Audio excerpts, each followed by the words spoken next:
War, written and recorded by Martina Pansze. I have legs made of tree trunks, knotted toes, anchored to the ground.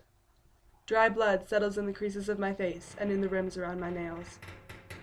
I am eternally exhausted and impulsive and just a little bit bitter.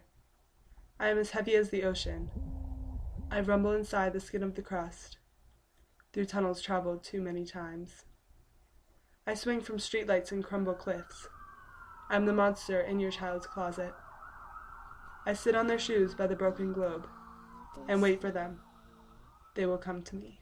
I snake the curved walls of teardrop buildings in India, scale the crooked mountains, feel the padding of bare feet down my cobblestone spine.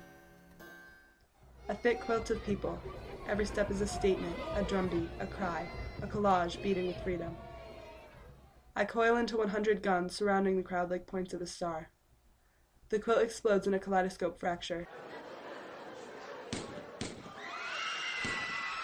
Fabric rains down, no violins play, no cameras roll. It is silent.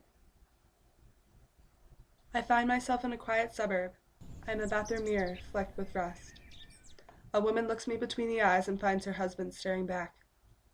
I stroke her cheek, I kiss her forehead, I tell her it will all be okay, but at night she clutches her pillow and screams into her fists and looks for meaning in photographs.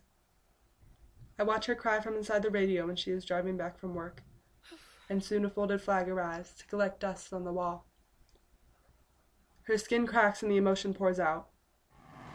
The flag's colors fade before my careful watch, but her eyes never scar over.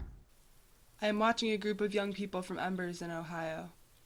They surround the fire on a lifeboat of dyed blankets. Peace, they repeat again and again, peace. I see a girl painting the careful letters on a picket sign. Curious, I whisper, and a hurricane twirls from my calloused lips. I laugh quietly at her absurdity and slip into the earth again. I am the ceiling above a room of men, arguing over a spread map.